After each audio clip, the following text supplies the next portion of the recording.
Hi everyone. The teacher in me just needs to check. Can everybody at the back hear? I'll take that as a yes.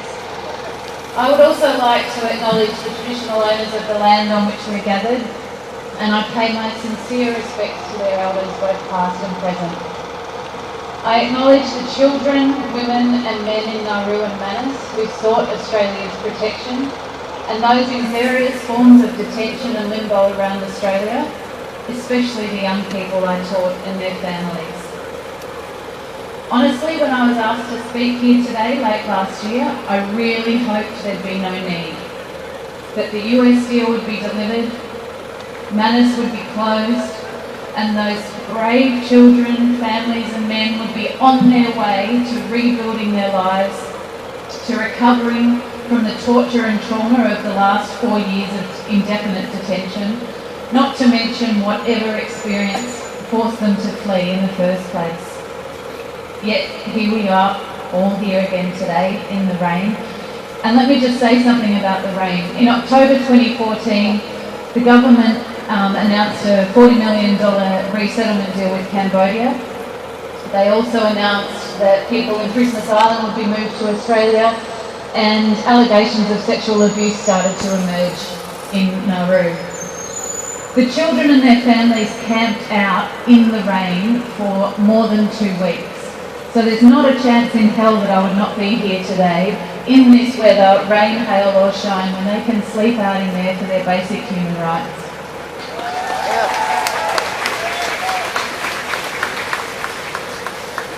I could tell you so many stories about working in the Nauru Detention Centre, but they're not all my stories to tell.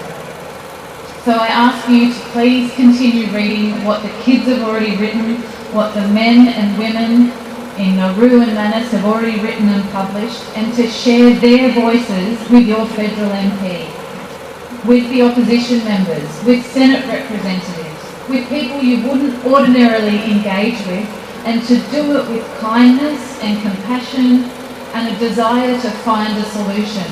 Not to create more division, not to attribute blame, and not to politicise people's lives. I've spoken before about the class of teenage boys that I taught, varying ages and levels of literacy, 7 countries, 6 different languages, half of them who were in Nauru without one or both of their parents. I've spoken about how their educational and mental health declined and their self-hatred increased as they absorbed their existence in prison. They internalised the steel fences, the constant security, the arbitrary rules that changed every day, the riot training in front of them, the surveillance cameras. All of this is proof that they were bad boys and that they would die in Nauru. I've spoken about their very weary acceptance of the constant self-harm and the mental deterioration of everyone around them, of their diminishing faith in the adults in their lives, in humanity itself, of their absolutely bewildering, heartbreaking and unanswerable questions about why the government hated them personally so much. I've spoken about their dulled eyes, their bandaged wrists, their lips scarred with the marks of needles pushed through them, their arms burnt and scarred from self-harm. I've spoken of simulation exercises preparing for mass suicide attempts carried out in full view of school students, some as young as 5. Its degradation and dehumanisation by 1,000 cuts of indifference, of neglect and deterrence. I've spoken and written of these things so many times, and if I don't sleep or rest or eat well, these memories and more become all that I think about, because they're not in the past, they are in these kids' every waking moment. And if there's a crackle of a walkie-talkie or a fluorescent light or a Wilson security sign or a particular brand of bottled water or a child who looks like one of my students or a number plate that has the same letters or numbers as a boat ID, I am instantly jolted back to Nauru. and to thinking about how I still grieve for those brutalised young lives. I'm told this is all normal and symptomatic of vicarious trauma, and most people who have worked in Nauru or Manus or in any of the detention centres would tell you pretty much the same thing. But I'm not telling you this for sympathy. I'm trying to explain what the impact has been like on me witnessing detention. Not living it, not having an experience of displacement before it, not seeing my dad being shot in the head in front of me, not seeing my mum being raped, not being raped myself, but just witnessing it 3 weeks on, 3 weeks off for just 9 months. This is the impact on me, an adult.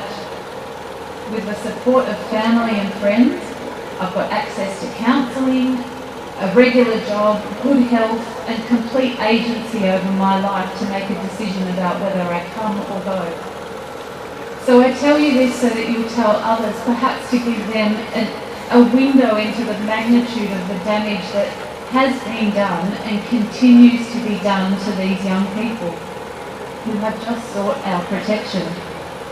So I might be disappointed that we're all here again today, but I will never be as tired and disappointed as my students, who have lived and told their stories so many times and still they wait. And so while I can speak and bear witness to their suffering, I will. Because speaking up for kids is what the adults do, and speaking up for students is what teachers do. And Mr. Dutton, if that makes me a people smuggler, I think you need to go back to school. Yeah.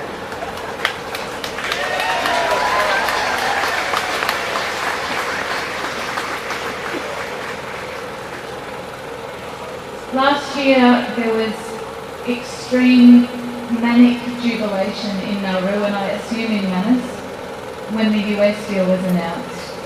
And very shortly afterwards there was equally despairing messages when the Trump administration took office.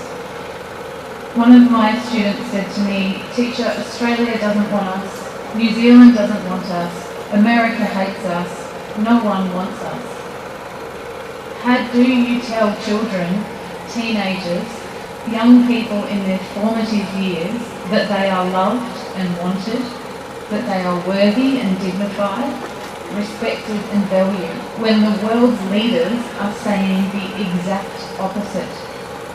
We tell them like this. We tell them by telling others.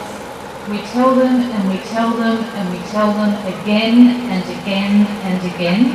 And we write to our elected representatives and the opposition parties and we tell them the same thing. You have done nothing wrong. You are a good person. You are a strong person. You have survived this and you will continue to survive this.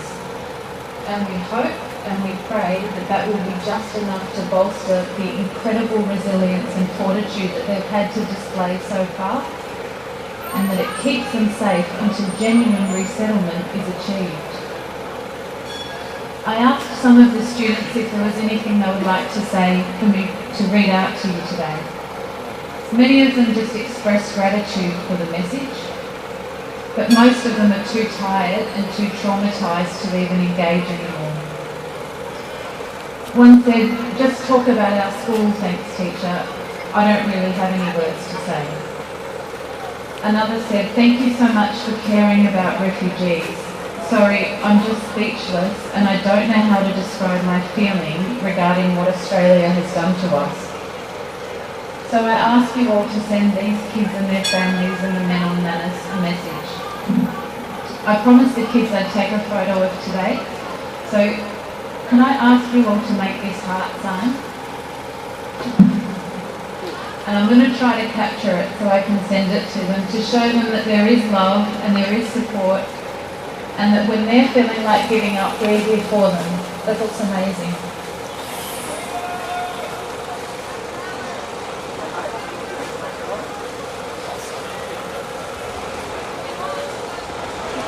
Okay, hold it there.